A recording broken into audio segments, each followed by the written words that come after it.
नमस्कार मित्रांनो, आपल्या सर्वांचे चॅनलवर मनपूर्वक स्वागत आहे. आज आपण एक अतिशय महत्त्वाच्या विषयाबद्दल माहिती जाणून घेणार आहोत. आपल्या घरातील देवघरात देवासमोर पाण्याचा तांब्या का ठेवला जातो? यामागे नेमके कोणते धार्मिक, आध्यात्मिक आणि पारंपरिक कारण आहे? मित्रांनो, आपल्या घरात रोज देवपूजा होते. देवांना फुले अर्पण केली जातात, दिवा लावला जातो, नैवेद्य दाखवला जातो. पण या सर्वांबरोबरच देवासमोर पाण्याने भरलेला तांब्या ठेवण्याची परंपरा देखील आहे.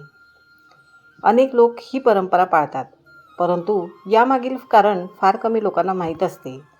तर सर्वप्रथम धार्मिक माहिती आपण जाणून घेऊयात. हिंदू धर्मात पाणी हे पंचमहाभूतांपैकी एक मानले गेले आहे.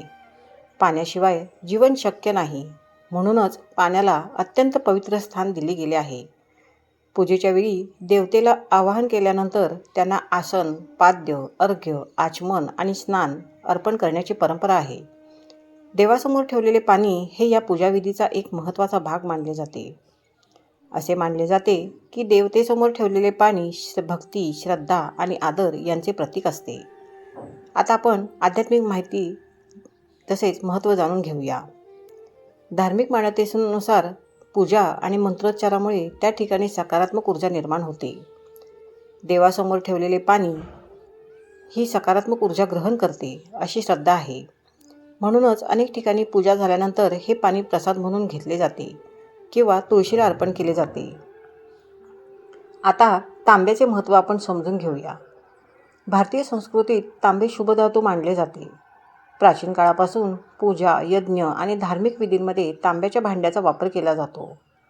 तांबे पवित्रतेचे प्रतीक मानले जाते. त्यामुळे देवघरात पाण्यासाठी तांब्याचा वापर करण्याची परंपरा रूढ झाली. मित्रांनो, आता एक मनोरंजक गोष्ट पाहूया. आपल्या पूर्वजांनी कोणतीही परंपरा विनाकारण निर्माण केलेली नाही. प्रत्येक परंपरेमागे काही ना काही आध्यात्मिक किंवा सांस्कृतिक कारण असते. देवासमोर पाण्याचा तांबा ठेवण्याची परंपरा देखील त्यापैकीच एक आहे. आता हा तांब्या कुठे ठेवावा? देवमूर्तीसमोर स्वच्छ ठिकाणी ठेवावा. दररोज त्यातील पाणी बदलावे. भांडे स्वच्छ ठेवावे. शक्य असल्यास तांब्याचेच भांडे वापरावे. आता एक प्रश्न अनेकांच्या मनात येतो, तो म्हणजे देवासमोर ठेवलेले पाणी नंतर काय करावे? अनेक लोक हे पाणी तुळशीला अर्पण करतात. काही जण घरातील झाडांना घालतात. काही जण प्रसाद म्हणून थोडेसे ग्रहण करतात. यामागील मुख्य भावना म्हणजे त्या पाण्याचा आदर करणे हा होय. मित्रांनो, देवासमोर पाण्याचा तांब्या ठेवणे ही केवळ एक परंपरा नाही. ती श्रद्धा, भक्ती, पवित्रता आणि भारतीय संस्कृतीचे प्रतीक आहे. तुमच्याही घरी देवासमोर पाण्याचा तांब्या ठेवला जातो का? हे कमेंटमध्ये नक्की सांगा. व आपला हा व्हिडिओ आवडला असेल तर लाईक करा, शेअर करा आणि अशाच भक्तिमय माहितीसाठी आपल्या चॅनलला सबस्क्राईब करायला विसरू नका. धन्यवाद.